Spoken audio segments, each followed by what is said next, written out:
नमस्कार, welcome to career 247। मैं हूं प्रशांत धवन और इस वीडियो में हम बात करने वाले हैं एक बहुत ही ज्यादा इंपॉर्टेंट टॉपिक के बारे में। आज के समय आप अगर वेस्टर्न मीडिया और प्राइमरली कतर फंडेड अल जजीरा के आर्टिकल्स देखेंगे तो वहां पर एक बात आपको दिखेगी कॉमन। ये लिखा होगा कि पाकिस्तान ने सीज फायर करवा दिया यूएसए और ईरान के बीच में। किस तरीके से how Pakistan became an unlikely bridge between USA and Iran. ये एक और आपके सामने आर्टिकल है कि किस तरीके से पाकिस्तान ने यूएस और ईरान को सीज फायर के लिए मना लिया। अगेन ये सभी जो आर्टिकल्स होंगे कहीं ना कहीं वहां पे आपको पाकिस्तानी जर्नलिस्ट मिलेंगे। वो आज के समय एक अग्रेसिव पीआर कैंपेन चला रहे हैं जहां पे पाकिस्तान को दिखाया जा रहा है कि देखो पाकिस्तान एक बहुत ही इंपॉर्टेंट कंट्री है, पाकिस्तान ने सीज फायर करवा दिया between US and Iran. But एक कंट्री है, मैं कहूंगा मेन कंट्री, जो लगातार एक सवाल पूछ रहा है पाकिस्तान की क्रेडिबिलिटी को लेकर। और ना सिर्फ सवाल, ये कंट्री तो ओपनली ये कह रहा है कि हम पाकिस्तान का ट्रस्ट बिल्कुल नहीं करते। यहाँ पे आप देख पाओगे इजराइल के जो ऑनवॉयस है उनकी सरकार की तरफ से भी जो स्टेटमेंट जारी है वहां पर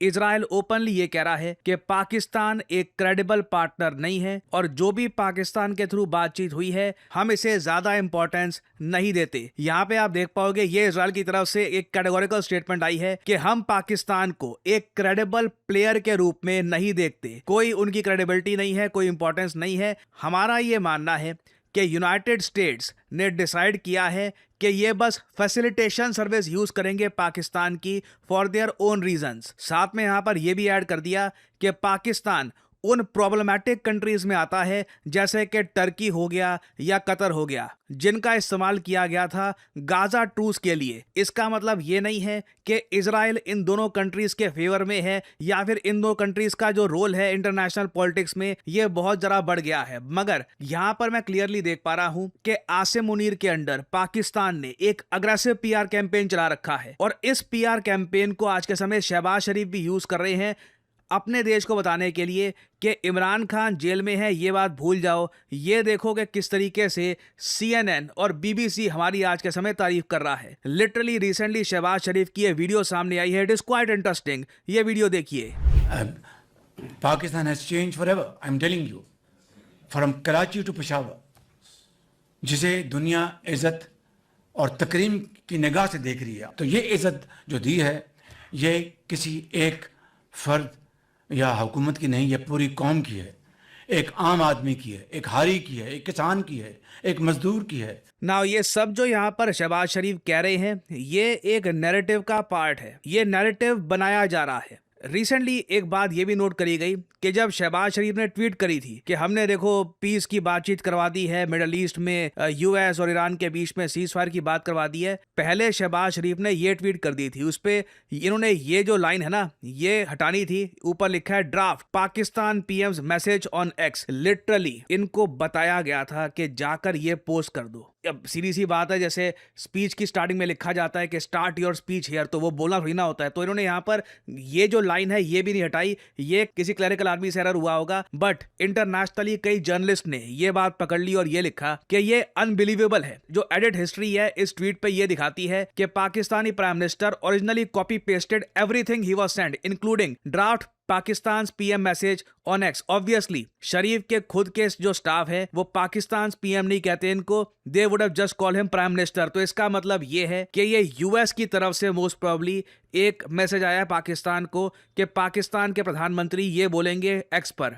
तो इससे आप इमेजिन कर सकते हैं यहाँ पर कि पाकिस्तान का कितना रोल रहा होगा और कितना इनको प्रमोट किया जा रहा है। परहैप्स कुछ हद तक मैं यही कहूंगा कि कोशिश की जा रही है इवन यूएस द्वारा कि शहबाज शरीफ और पाकिस्तान की करंट गवर्नमेंट की क्रेडिबिलिटी ये और ज्यादा बिल्ड हो। और अगर यहाँ पे आपका क्वेश्चन ये है कि इजराइल इतना ज्यादा डाउट क्यों करता है पाकिस्तान के रोल को, एक तो देखिए हिस्टोरिकल रीजंस है, दूसरी बात इजराइल में ज्यादा क्लैरिटी है पाकिस्तान को लेकर अनलाइक यूएसए, फिर तीसरी बात यहाँ पर यह आती है कि रीसेंट जो अभी सीज फायर की बात हुई है उसमें भी पाकिस्तान ने डिफरेंट पार्टीज को अलग अलग झूठे वादे किए हैं। अब फॉर एग्जांपल इन्होंने नेगोशिएशंस में अमेरिकन को यह कह दिया कि ईरानियंस कह रहे हैं कि लेबनान जो है वहां पर इजराइल जो करना चाहे वो इनको मैटर नहीं करता। ईरानियंस को यह कह दिया कि देखो लेबनान को भी कवर किया गया सीज फायर एग्रीमेंट में, और उल्टा इंटरनेशनली भी जो शहबाज शरीफ ने अनाउंसमेंट करी है वहां पर भी यह बोल दिया कि इस पूरे सीज फायर में कंप्लीट पीस होगा, इसमें इजराइल जो लेबनान में कर रहा है वो भी रोक दिया जाएगा। यह सब कुछ झूठ था। ये बात यूएसए के वाइस प्रेसिडेंट जेडी वैंस ने रिसेंटली कंफर्म करी है कि अलग पार्टियों को अलग अलग इन्फॉर्मेशन दे दी गई और मिसअंडरस्टैंडिंग क्रिएट हो गई थी कि आखिर इस पीस प्लान में लिखा क्या है। First of all, I actually think, and there's a lot of bad faith negotiation and a lot of bad faith, propaganda going on. I think this comes from a legitimate misunderstanding. I think the Iranians thought that the ceasefire included Lebanon, and it just didn't. We never made that promise. We never indicated that was going to be the case. What we said is that the ceasefire would be focused on Iran, and the ceasefire would be focused on America's allies, both Israel and the Gulf Arab states. यहाँ पे आपने सुन लिया, complete misunderstanding हुई है। Iran को कुछ बोला गया पाकिस्तान द्वारा, अमेरिकन को कुछ बोला गया और इसलिए इजराइल ध्यान ही नहीं देता कि पाकिस्तान बोल क्या रहा है। They completely reject Pakistan role in the whole thing. वो कहते हैं वो क्रेडिबल प्लेयर ही नहीं है, उनके पास खुद कोई अथॉरिटी नहीं है, कोई पावर नहीं है। वो लोग अरब स्टेट्स को, मतलब सऊदी अरेबिया को सिक्योरिटी प्रोवाइड करते हैं। The only reason Pakistan got involve here, एक तो शहबाज शरीफ और आसिम मुनीर की थोड़ी सी इमेज चमक जाए, और दूसरा यहाँ पर यह भी इनको डर था कि अगर ये वॉर ज़्यादा फैल गई तो पाकिस्तान को अपनी मिलिट्री डिप्लॉय करनी होगी सऊदी अरेबिया में अंडर द डिफेंस पैक्ट। और इंटरेस्टिंग बात देखिए, यूएस मीडिया में जो फाइनेंशियल टाइम्स है, ये लोग तो ये भी रिपोर्ट कर रहे हैं कि डोनाल्ड ट्रंप की गवर्नमेंट को जब कुछ रास्ता नहीं दिख रहा था कि ईरान के साथ पीस कैसे करें, इन्होंने पाकिस्तान को फोर्स किया कि ईरान के साथ बात करो, जो बातें हम आपको कह रहे हैं वो ईरान को कन्वे करो। बेसिकली पाकिस्तान को लिटरली पोजीशन किया गया था। इसके बदले में ट्रंप ने यह कहा कि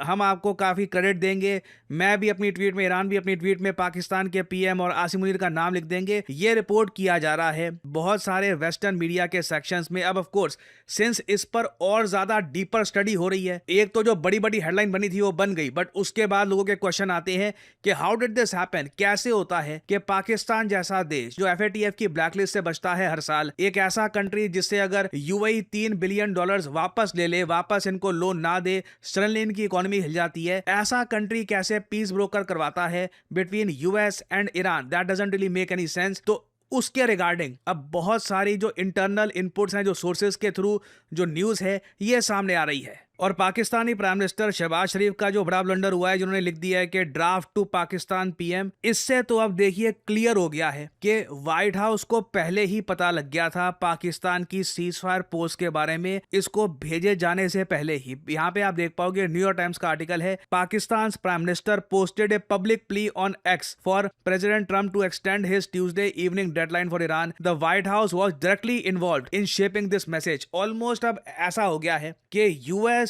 और पाकिस्तान की लीडरशिप एक कोऑर्डिनेटेड तरीके से मैसेज बिल्ड करती है। शहबाज शरीफ लिखते हैं मैसेज के प्लीज हम आपसे रिक्वेस्ट करते हैं कि बात कर लो। ट्रंप एक्टिंग करते हैं कि अच्छा ठीक है, मैं उस मैसेज के बिहाफ पे रिएक्शन कर रहा हूं। ट्रंप ट्वीट करते हैं कि अच्छा मैं उस पोस्ट के बिहाफ पर अब एक्शन ले रहा हूं। सब कुछ कोऑर्डिनेटेड है and this is very much obvious in front of all of us. अब प्रॉब्लम यहां पर यही आती है कि ये सब चीजें कल को अगर मान लीजिए इंडिया ऑपरेशन सिंदूर कंटिन्यू करता है, तब भी कंटिन्यू रहेगी क्या? उस वक्त भी हम देखेंगे कि पाकिस्तान की लीडरशिप और व्हाइट हाउस में ऐसी कोऑर्डिनेशन होने वाली है? मेरे हिसाब से ये भारत के लिए सबसे ज्यादा कंसर्निंग इशू है। ये जो बाकी सब यहाँ पे हेडलाइन है कि पाकिस्तान का स्टैचर बढ़ गया, पाकिस्तान ने सीज फायर करवा लिया, this is sort of pointless. Main issue यहाँ पर यही है कि क्या इंफॉर्मेशन वॉरफेयर में आज के समय पाकिस्तान की करंट एस्टैब्लिशमेंट और व्हाइट हाउस ये लोग एक तरफ हो चुके हैं? Are they on the same side? और अगर ऐसा है तो भारत के लिए बहुत ही मुश्किल होगा पाकिस्तान के अगेंस्ट इंफॉर्मेशन वॉरफेयर में लड़ना, क्योंकि पूरा American media in the future conflicts